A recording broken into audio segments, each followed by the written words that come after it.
ಶಂಕಿತ ಉಗ್ರ ಸುಹೇಲ್ ಬಂಧನ ಪ್ರಕರಣಕ್ಕೆ ಸಂಬಂಧಪಟ್ಟ ಹಾಗೆ ಸುಹೇಲ್ಗೆ 14 ದಿನಗಳ ಕಾಲ ನ್ಯಾಯಾಂಗ ಬಂಧನ ವಿಧಿಸಲಾಗಿದೆ.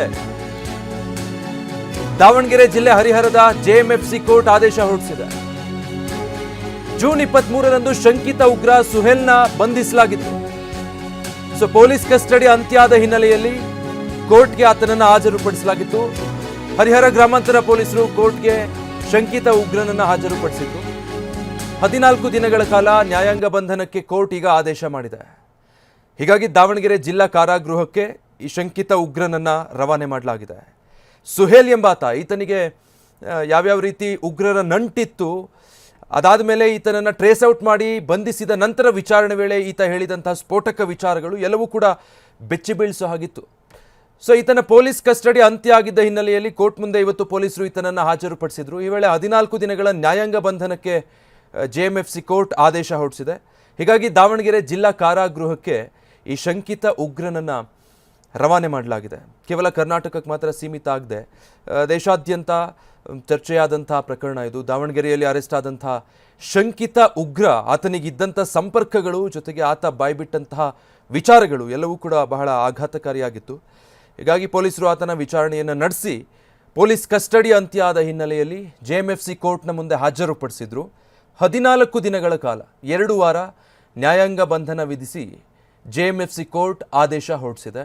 ಹೀಗಾಗಿ ಈತನನ್ನು ದಾವಣಗೆರೆ ಜಿಲ್ಲಾ ಕಾರಾಗೃಹಕ್ಕೆ ರವಾನೆ ಮಾಡಲಾಗಿದೆ. ಅದಾದ ಬಳಿಕ ಮುಂದಿನ ಪ್ರಕ್ರಿಯೆ, ಕಾನೂನು ಪ್ರಕ್ರಿಯೆಗಳೇನು ಅನ್ನೋದನ್ನು ನೋಡಬೇಕಾಗತ್ತೆ. ಹಲವು ವಿಚಾರಗಳನ್ನು ಈತನ ಬಳಿ ಪೊಲೀಸರು ಬಾಯ್ಬಿಡಿಸಿದ್ದಾರೆ. ಶಂಕಿತ ಉಗ್ರ ಸುಹೇಲ್ ಬಂಧನ ಪ್ರಕರಣಕ್ಕೆ ಸಂಬಂಧಪಟ್ಟ ಹಾಗೆ ಸುಹೇಲ್ಗೆ 14 ದಿನಗಳ ಕಾಲ ನ್ಯಾಯಾಂಗ ಬಂಧನ ವಿಧಿಸಲಾಗಿದೆ. ದಾವಣಗೆರೆ ಜಿಲ್ಲೆ ಹರಿಹರದ ಜೆಎಂಎಫ್ಸಿ ಕೋರ್ಟ್ ಆದೇಶ ಹೊರಡಿಸಿದೆ. ಜೂನ್ 23ರಂದು ಶಂಕಿತ ಉಗ್ರ ಸುಹೇಲ್ನ ಬಂಧಿಸಲಾಗಿತ್ತು.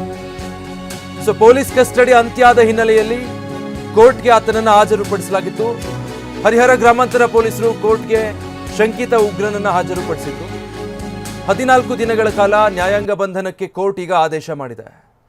ಹೀಗಾಗಿ ದಾವಣಗೆರೆ ಜಿಲ್ಲಾ ಕಾರಾಗೃಹಕ್ಕೆ ಈ ಶಂಕಿತ ಉಗ್ರನನ್ನು ರವಾನೆ ಮಾಡಲಾಗಿದೆ.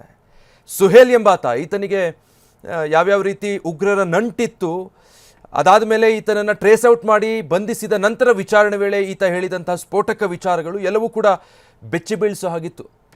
ಈತನ ಪೊಲೀಸ್ ಕಸ್ಟಡಿ ಅಂತ್ಯ ಆಗಿದ್ದ ಹಿನ್ನೆಲೆಯಲ್ಲಿ ಕೋರ್ಟ್ ಮುಂದೆ ಇವತ್ತು ಪೊಲೀಸರು ಈತನನ್ನು ಹಾಜರುಪಡಿಸಿದ್ರು. ಈ ವೇಳೆ 14 ದಿನಗಳ ನ್ಯಾಯಾಂಗ ಬಂಧನಕ್ಕೆ ಜೆಎಂಎಫ್ಸಿ ಕೋರ್ಟ್ ಆದೇಶ ಹೊರಡಿಸಿದೆ.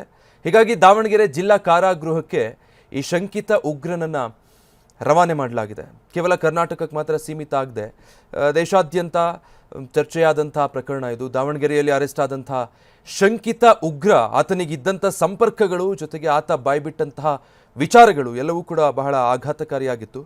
ಹೀಗಾಗಿ ಪೊಲೀಸರು ಆತನ ವಿಚಾರಣೆಯನ್ನು ನಡೆಸಿ ಪೊಲೀಸ್ ಕಸ್ಟಡಿ ಅಂತ್ಯ ಆದ ಹಿನ್ನೆಲೆಯಲ್ಲಿ ಜೆಎಂಎಫ್ಸಿ ಕೋರ್ಟ್ನ ಮುಂದೆ ಹಾಜರುಪಡಿಸಿದ್ರು. 14 ದಿನಗಳ ಕಾಲ 2 ವಾರ ನ್ಯಾಯಾಂಗ ಬಂಧನ ವಿಧಿಸಿ ಜೆಎಂಎಫ್ಸಿ ಕೋರ್ಟ್ ಆದೇಶ ಹೊರಡಿಸಿದೆ. ಹೀಗಾಗಿ ಈತನನ್ನು ದಾವಣಗೆರೆ ಜಿಲ್ಲಾ ಕಾರಾಗೃಹಕ್ಕೆ ರವಾನೆ ಮಾಡಲಾಗಿದೆ. ಅದಾದ ಬಳಿಕ ಮುಂದಿನ ಪ್ರಕ್ರಿಯೆ, ಕಾನೂನು ಪ್ರಕ್ರಿಯೆಗಳೇನು ಅನ್ನೋದನ್ನು ನೋಡಬೇಕಾಗತ್ತೆ. ಹಲವು ವಿಚಾರಗಳನ್ನು ಈತನ ಬಳಿ ಪೊಲೀಸರು ಬಾಯ್ಬಿಡಿಸಿದ್ದಾರೆ.